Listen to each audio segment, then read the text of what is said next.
پاکستان کے نائب وزیر اعظم اور وزیر خارجہ اسحاق ڈار نے اقوام متحدہ اور اسلامی تعاون تنظیم کے باہمی تعاون سے متعلق سلامتی کونسل میں بریفنگ سے خطاب کرتے ہوئے سلامتی کونسل کی اصلاحات اور توسیع میں OIC کی مناسب نمائندگی پر زور دیا۔ اقوام متحدہ کی سلامتی کونسل کی صدارت کے عرصے میں پاکستان کا یہ دوسرا اور آخری سگنیچر ایونٹ تھا۔ اسحاق ڈار نے کہا ہے کہ یہ بریفنگ ایسے وقت ہو رہی ہے جب گلوبل ڈس آرڈر گہرا ہوتا جا رہا ہے، سزا کے خوف کے بغیر جنگیں مسلط کی جا رہی ہیں، احتساب کے بغیر مختلف ممالک کے علاقوں پر قبضے جاری ہیں، انسانی بحران ہر گزرتے لمحے بڑھ رہا ہے اور نفرت پر مبنی نظریات معمول بن رہے ہیں۔ انہوں نے کہا ہے کہ آزادی اور ریاست کے حق سے متعلق فلسطینی عوام کا معاملہ ہو یا کشمیری عوام کے حق کی خود ارادیت کا، بھارت کے غیر قانونی قبضے کے خاتمے کی بات ہو یا لیبیا، افغانستان، شام، یمن وغیرہ میں امن کی کوششوں میں تعاون اور اسلاموفوبیا کے تدارک کا معاملہ ہو، OIC کلیدی سیاسی کردار رکھتی ہے۔ اقوام متحدہ کی سلامتی کونسل کی اصلاحات اور اس میں OIC جو اقوام متحدہ کے بعد دوسری بڑی بین الحکومتی اور 2 ارب لوگوں کی نمائندہ تنظیم ہے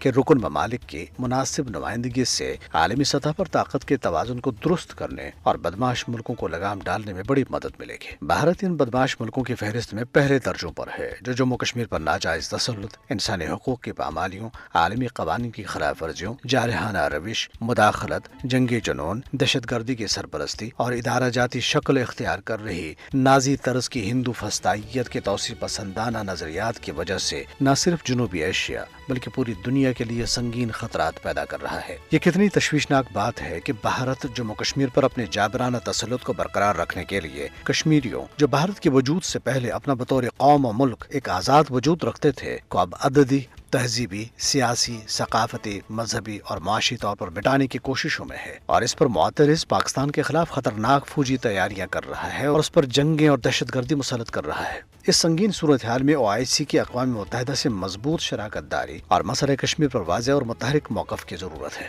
اسحاق ڈار نے بالکل بجا طور پر اس بات کی نشاندہی کی ہے کہ دنیا میں بڑھتی ہوئی افراتفری، ناجائز قبضے، انسانی بحران اور نفرت انگیز نظریات کے خلاف باہمی تعاون اور اصولی موقف کی اشد ضرورت ہے۔ اس ضمن میں کشمیر و فلسطین جیسے تنازعات کا حل ناگزیر ہے۔ کشمیر کا مسئلہ محض ایک سرحدی تنازع نہیں، یہ بین الاقوامی قوانین، انسانی وقار اور علاقائی امن کے ساتھ ساتھ عالمی ضمیر اور اہلیت کا بھی بڑا امتحان ہے۔